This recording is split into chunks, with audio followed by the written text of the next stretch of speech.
सो बिहार में बदलाव जो चल रहा है, बिहार आगाज चली है, हम लोग चाहते हैं कि बिहार का जय, बिहारियों का जय।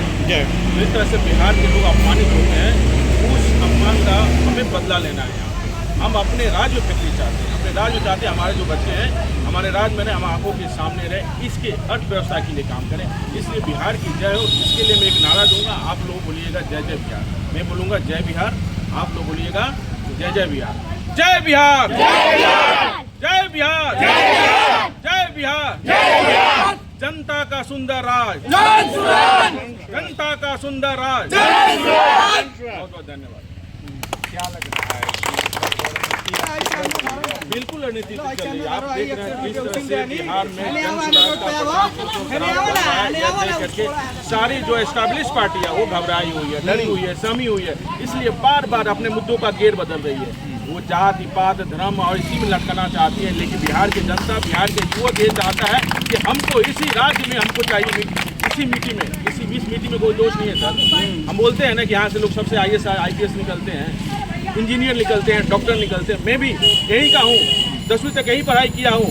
महाविद्यालय न होने की वजह से मुझको बाहर जाकर पढ़ाई करना पड़ा। अच्छा, तो यहाँ से नहीं, लंदन तक गया मैं, लंदन में जाकर के वहाँ परचम डाला आया, वहाँ से जाकर अवार्ड जीत के आया हूँ। जब बिहार का लड़का यहाँ से निकल कर वहाँ तक जा सकता है, अब बिहारियों के जो बच्चे हैं यहाँ पे सबको सुविधा दी जाए तो ये कमाल कर सकते हैं बिहार, और वही कमाल करने लोग यहाँ पे आए। बिहार बदलाव होगा, एकदम में बदल दीजिएगा। बिल्कुल बदलेंगे। ये सब लोग बिहारी है ना जी। आप देखिए सर, बिहार का कोई भी युवक अपना घर छोड़ करके, अपने माँ बाप को छोड़ करके, अपने भाई बहनों को छोड़ के, अपने रिश्तेदारों को छोड़ करके, अपने मिट्टी को छोड़ करके बाहर रहना कोई पसंद नहीं करता। इतना बड़ा घर बना दीजिएगा, रहने वाला कोई बच्चा नहीं है, क्यों बना रहे हैं? हम चाहते हैं कि वो घर भरा पूरा हो। हम चाहते हैं कि उसके माँ बाप बच्चे उसके सामने, आंखों के सामने हो। वो मैं चाहता हूँ कि छोटा बच्चा उसके सामने स्कूल जाए। इसलिए हम बिहार बदलाव के लिए पैदल चल रहे हैं, लोगों से मिल रहे हैं, धूल फांक रहे हैं, सारी सुख सुखा छोड़कर यहाँ पे आए हैं। अब मुझे पता है, मुझे यकीन है कि कोई भी काम अच्छी नीति और नीति के साथ किया जाता है, उसको सफलता जरूर मिलती। अब मिलेगी। बिहार में बड़े पैमाने पर शिक्षकों की बहालियाँ हुई है, ये अच्छी बात है। अच्छा, ये बताइए, आप लोग अगर प्राचीन इतिहास पढ़े होंगे तो बिहार उन्नत था और सबसे श्रेष्ठ था पूरे भारत में। किसके वजह से? शिक्षा की वजह से। यहाँ पे नालंदा यूनिवर्सिटी थी, यहाँ पे चाणक्य थे, research and development Aryabhatta zero की स्थापना की, सुषुप्ति ऋषि का आपने नाम सुना होगा जिसने शल्य चिकित्सा पूरे विश्व को किया। इसके वजह से बिहार उन्नत था। धीरे धीरे इस राज्य से बुद्धि का पलायन होता गया। बोलते हैं ना IAS IPS, इंजीनियर्स, डॉक्टर। मैं इंजीनियर हूँ लेकिन इस राज्य में काम नहीं कर सकता क्योंकि व्यवस्था नहीं है। दूसरे राज्यों में काम करना पड़ता है। जिस दिन जितने लोग यहाँ से बुद्धि का पलायन किए हैं, वापस आ करके वो बुद्धि बिहार में लगाएंगे तो एक भी उन्नत हमारा दावा है, वादा है, ये अंतर करेंगे। शिक्षा अभी सुधरी है, इस पर क्या टिप्पणी? नहीं, सुधार नहीं, सरकारी शिक्षा नहीं सुधरी है। जानते हैं शिक्षा का बजट कितना है? 60,000 करोड़ रुपये। कितना है जी? 60,000।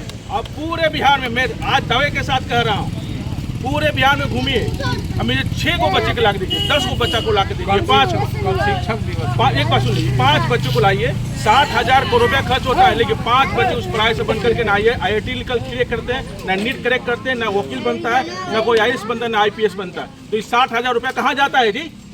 20,000 करोड़ रुपया बजट होता है स्वास्थ्य का।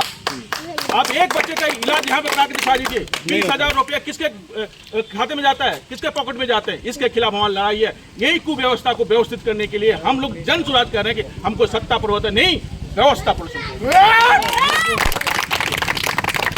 जहाँ तक शिक्षकों के सम्मान के लिए शिक्षा दिवस, टीचर डे कल है 5 सितंबर। आप लोगों को पता है 5 सितंबर क्यों मनाया जाता है?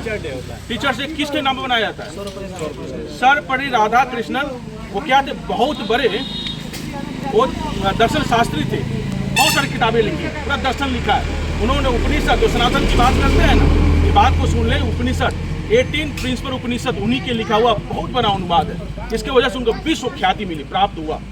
उपराष्ट्रपति थे पहले उपराष्ट्रपति थे, उसके बाद राष्ट्रपति बने। वो उसके पहले वो शिक्षक थे, टीचर थे। तो लोगों ने पूछा उनसे कि आपको किस तरह से याद किया जाए, ये जो दर्शन शास्त्री राइटर, कि आपको ये याद किया जाए कि आप बहुत बड़े राष्ट्रपति थे, उपराष्ट्रपति, किस तरह से याद किया जाए? उन्होंने कहा कि अगर आपको हमको याद करना है, हमको सम्मान देना है, प्रतिष्ठा देना है, तो मुझे एज ए टीचर याद कीजिए। इसी के नाम पर शिक्षक दिवस मनाया जाता है। जो समर्पण, जो डेडिकेशन दादा था, वो समर्पण वो शिक्षकों में आए ताकि बिहार उन्नत हो, बिहार के लोगों के अंदर एक लौ जगह, चेतना जगह, विद्वता है, इसलिए टीचर्स दिवस मनाया जाता है। अब बहुत दुर्भाग्य की बात है, कल न मना करके आज मनाया गया। ये शिक्षा मंत्री यहीं के हैं, वो कंट्रोल ले सकते थे, डिसीजन ले सकते थे, लेकिन बार बार शिक्षकों को ठगा जाता है, बार बार शिक्षकों को मैनिपुलेट किया जाता है। अब बताइए, हमारे जो बच्चे हैं सरकारी स्कूल में जाते हैं ना जी, जाते हैं। अब बताइए, सरकारी स्कूल में जाता है एक गरीब का बच्चा, पढ़ाई का स्टैंडर्ड बता रहा हूँ हम, और दूसरा जमीन का बच्चा आ जाता है प्राइवेट स्कूल में। अभी जो BLO का 1 महीने 2 महीने से BLO का काम चल रहा है ना, कौन कर रहा है? टीचर। आप जाके सवाल पूछिए, ये सवाल शिक्षा मंत्री को वोट कर विधानसभा में पूछना चाहिए, इलेक्शन कमीशन ऑफ इंडिया से, कि हमारे जो शिक्षक हैं, जो बच्चों को पढ़ाने की जिम्मेदारी दी गई है, उसको BLO बना के 2 महीने से घुमा रहे हैं। जब टीचर ही नहीं है विद्यालय में पढ़ाने के लिए, तो बच्चों को पढ़ा कौन रहा है? कौन पढ़ा रहा है बच्चों को? हमारे बच्चे कमजोर हो जाते हैं, जानबूझकर शिक्षा को खराब की गई है। हम उस शिक्षा को बेहतर करने के लिए, जन सूरज क्या कह रहा है, जब तक यहाँ पर शिक्षा व्यवस्था अच्छी नहीं हो जाती है, नेत्रहाट के टाइप का जो विद्यालय है, वो भी सरकारी विद्यालय है ना नेत्रहाट, कितने अच्छे बच्चे निकलते हैं जी। केंद्रीय विद्यालय, सरकारी विद्यालय, कितने अच्छे बच्चे निकलते हैं। हमारा एक उद्देश्य है, हमारा एक सपना है कि इस तरह से हर ब्लॉक में केंद्रीय विद्यालय जैसे, नेत्रहाट जैसे विद्यालय बनाए। उसको विद्यालय बनाने में समय लगेगा, जब तक वो बन के तैयार नहीं होता है। आप जो बच्चे जाके सरकारी स्कूल में जाके खिचड़ी खा के आते हैं, पढ़ाई नहीं करते हैं, उन बच्चों को प्राइवेट स्कूल में भेजिए, और अमीर के बच्चे जहाँ पढ़ते हैं वहाँ पढ़ाइए, और उसका वहन जो फी होता है सरकार करेगी, ताकि अमीर के बच्चे गरीब के बच्चे साथ पढ़े, ताकि समाज सदृढ़ हो, मजबूत हो। ये हमारा उद्देश्य है, ये हमारा सपना है। हम लोग किसी शौक से यहाँ नहीं आए हैं। हमारे जैसे न जाने इस बिहार में लाखों लोग अपनी नौकरियां दांव पर लगा के बिहार में आकर के अपने बच्चों के लिए, अपनी मिट्टी के लिए लड़ रहे हैं। जिस तरह से हमारे ये बच्चे जाके अपमानित होते हैं, बिहारी के नाम से गाली दिया जाता है, वो बिहारी अब शब्द गाली नहीं रह जाएगा, एक सम्मान की बात होगी। ये सपना लेकर हम बिहार में आए।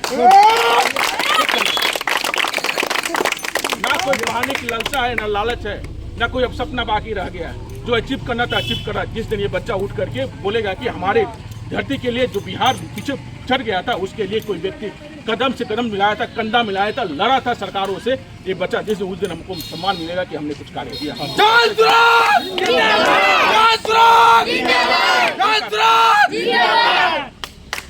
आज की कड़ी में इतना ही। अगले दिन में अगले जगह पर फिर किसी ऐसे ही नेता से मुलाकात होगी जो इस राज्य के विकास के लिए और पार्टी के नीतिगत अंदाजों से अलग हटकर राज्य हित की बात करे। और फिर जनता का क्या दायरा होगा, क्या चुनावी दावे होंगे और क्या चुनावी वादे होंगे और क्या जनता तय करेगी, वो आने वाला वक्त ही बताएगा। मैं भरत मिश्र।